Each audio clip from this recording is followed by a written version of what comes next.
Subject of the day, we have a 2014 Ford F-150 XLT 4x4 with the 5-liter V8.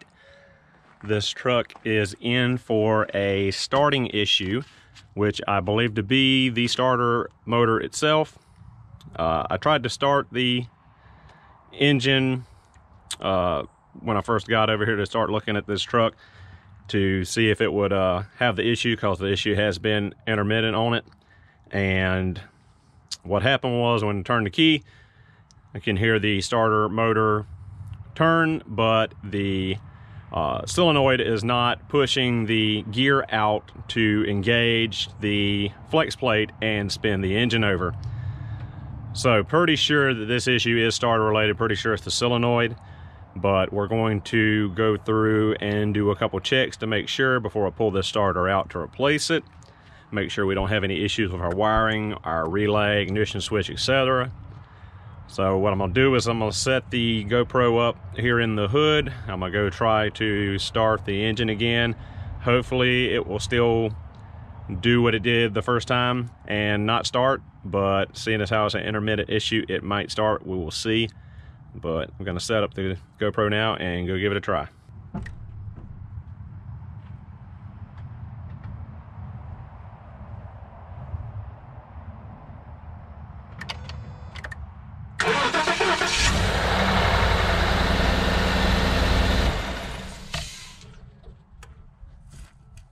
Of course, when I start filming and want to show you this intermittent issue, of course it's going to start right up. So I'm going to try to start it a couple more times, see if we can get that starter to hang up again and do the issue I heard the first time I tried it.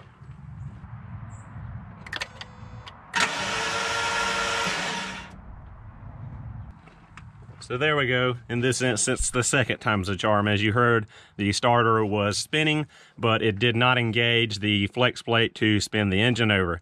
So pretty sure that we have an electrical issue inside the starter. Gonna do a few little tests real quick, make sure we've got power and ground to the starter and everything's good. But as you heard a minute ago, the starter operated correctly and the engine did start. So I doubt we have any kind of issue there. I'm pretty sure it is an issue with the starter itself. Another quick piece of information on this truck. Again, like I said, it's a 2014 F-150 XLT 4x4 with the 5-liter V8. And currently the mileage is 79,991.9 miles. Being this truck's a 4-wheel drive and sits a little higher than a 2-wheel drive truck, I could probably squeeze under there to get to this starter and do the checks I need to do. But seeing as how I'm pretty confident, I'm gonna go ahead and pull the starter and replace it anyway.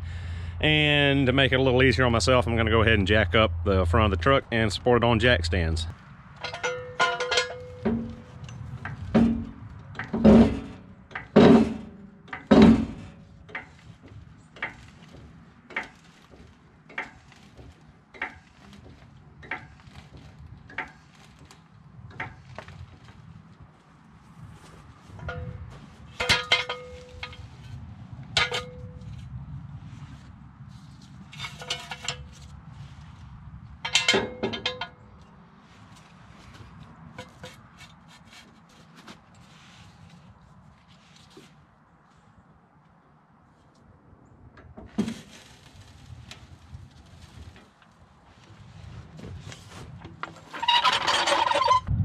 So underneath the pickup truck now, on the passenger side of the engine, we see our starter above us.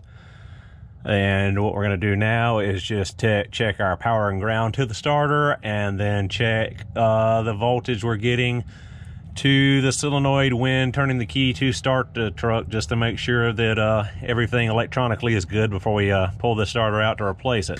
All right, so I'm going to take my multimeter on DC voltage and hook the positive and negative up to the positive negative on the starter to make sure we have battery voltage, make sure we're not losing any voltage between the battery and the starter, and no resistance, corrosion, whatnot on our cables. And we have 12.36. We'll go top side real quick and check the voltage at the battery terminals. All right, back top side real quick, we're going to check our battery voltage with our multimeter. Battery voltage is 12.37 volts. At the starter is 12.36, so we don't have any issue there. We do have some buildup and corrosion on the positive battery terminal So when we disconnect the battery to replace the starter, we're gonna clean all this up before we put it back together. All right, so now we've got our negative lead hooked to our negative cable and our positive lead hooked to the solenoid wire. We are going to watch our multimeter. I'm gonna run up and spin the starter over real quick just to make sure we're getting our voltage at the solenoid, and if we get that, then we're gonna go ahead and pull our starter and replace it.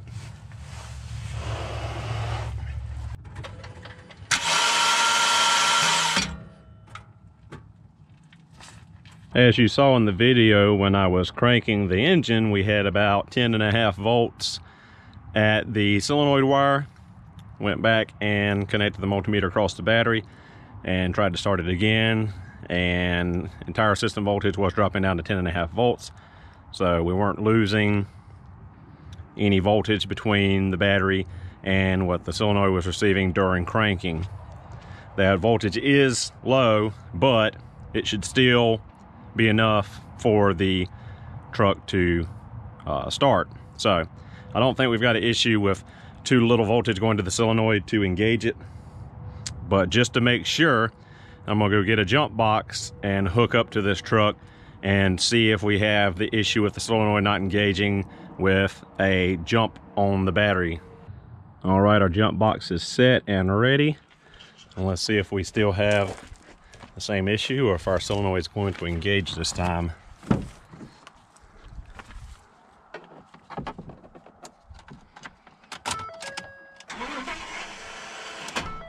Even with full voltage, our solenoid is still not engaging the flywheel flex plate, so we're going to go ahead and pull this starter and replace it because we've got a failing solenoid. Before going any further with our repair, we're going to go ahead and disconnect the negative battery terminal.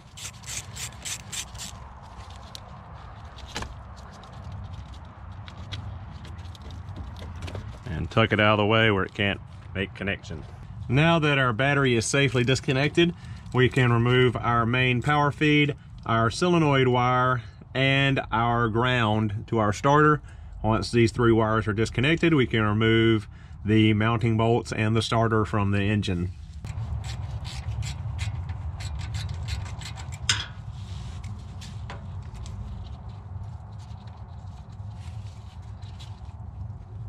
Our starter solenoid wire nut was a 10mm.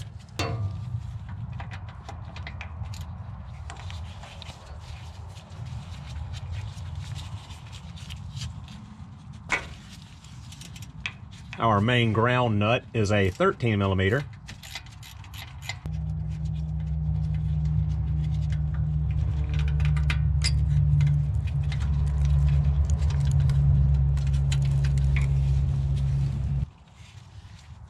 And our main power feed wire nut is also a 13mm.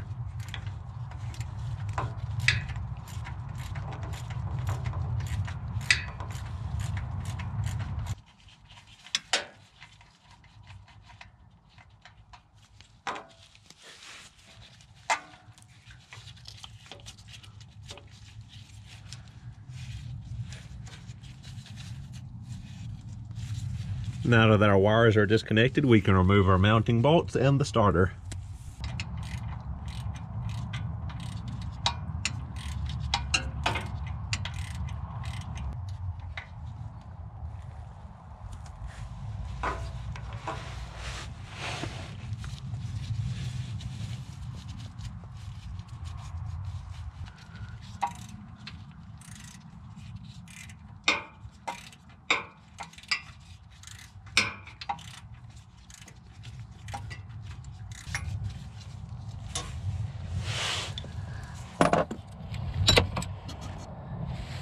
Now that our three 13mm mounting bolts have been removed, our starter should be ready to come out.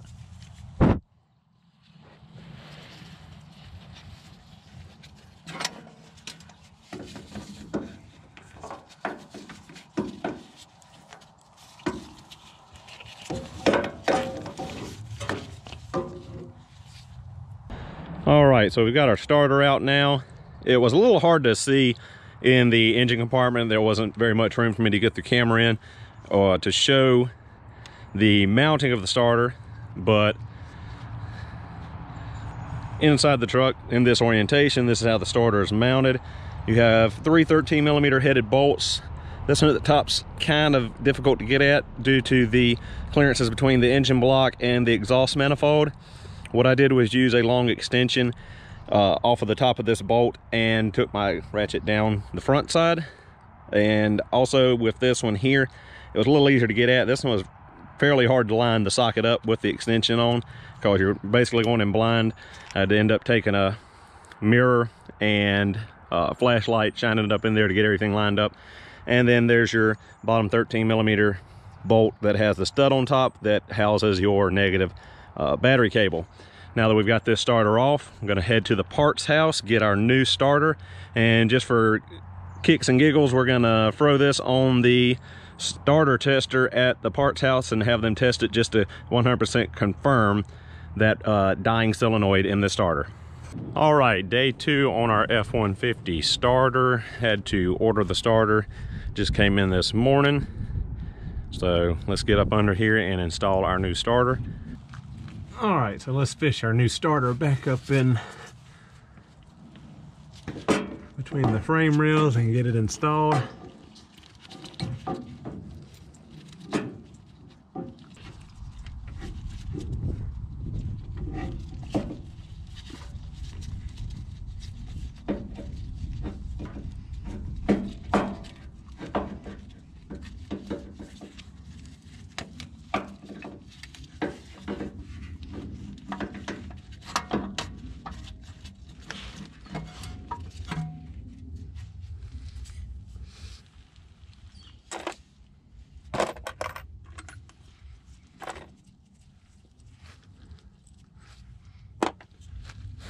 Out of our 3 starter bolts, the one with the stud on top, as we recall, is our bottom starter bolt where our negative battery cable grounds out.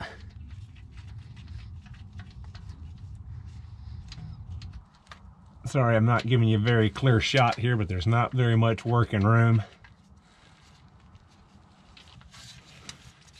There's not really any way for me to show you that top starter bolt. If you come from the outside, the exhaust manifold is in your way. From the front, the motor mount is right in the way. And from the bottom, the starter's in the way. You sort of blindly have to work your way up there to get your socket on that bolt to tighten it and to remove it. Difficult, but not impossible with the right amount of extensions and a nice flex head long handle ratchet. So let's go ahead and tighten down our mounting bolts now, and then we can hook up our electrical and get this thing back on the road.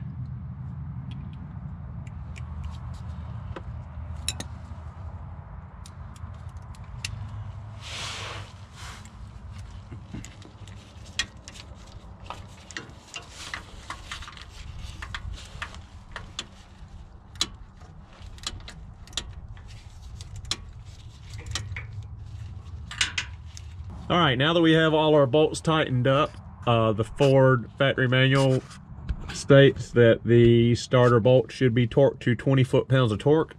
Not sure if I'm gonna be able to get a torque wrench in here or not. I'm going to at least try to torque the bottom 2 bolts and get the top one as snug as I can, and then we can hook up our electrical wiring and the battery and be done with this job. All right, torque wrench is set to 20 foot-pounds. Let's see if we're gonna be able to get in here with this thing. Not sure we can with the limited amount of space, but I always like to torque everything to spec when I can.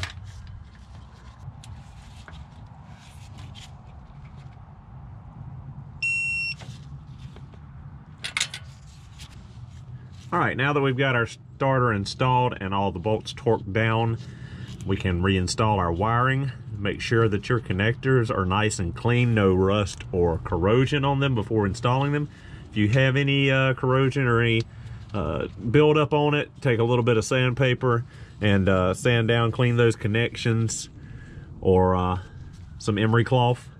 Just want to make sure you got good contact electrically at these points on this new starter.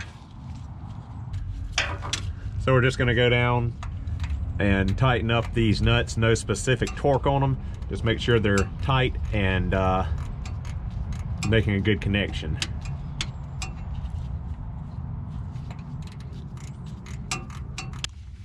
Just be careful you don't over tighten these connectors and strip out your nut or snap the stud off on the starter, because that would not be good.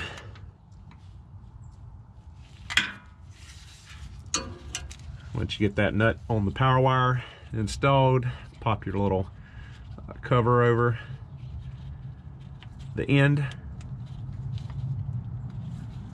And we're going to hook up our solenoid wire. Again, we want it tight, but not too tightly that we strip out the nut or break off the stud.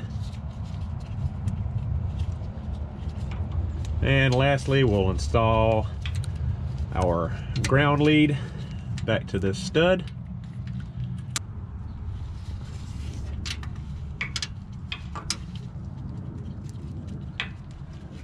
One last check that everything is good and tight, and we are done underneath.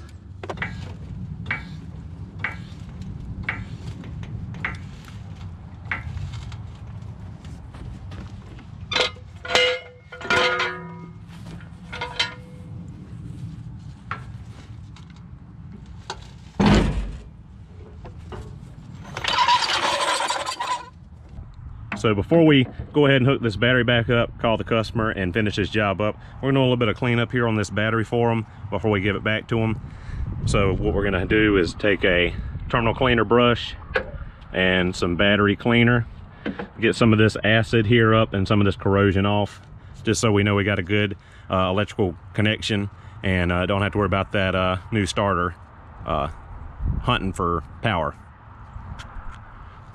Of course, dealing with battery acid, gloves, and safety glasses. Don't want this stuff in your eyes, don't want it on your skin.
All right, battery's nice and clean, all hooked up. Let's go fire it up.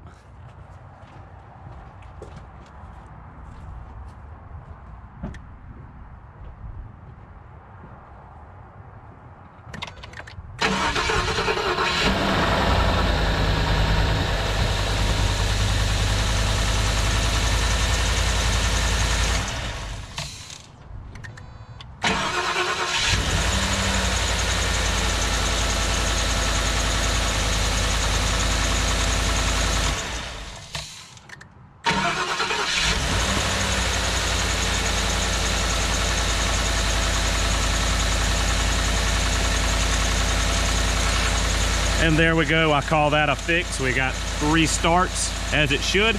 I know the engine doesn't sound too healthy and it's wobbling around right now, but as I mentioned, or may not have mentioned earlier, this engine is hurt and it's only running on 7 cylinders. Needs a new short block, if I recall correctly. Common issue on the 5-liter Coyote V8s. They're having dropped cylinders. I can't remember if it's a valve issue, ring issue, or what, but they lose compression in one of the back 2 cylinders, if I recall correctly. So that's the weeble wobble. That's why it's shaking around, not running so great. Has nothing to do with our starter repair. Starter repair is all good to go.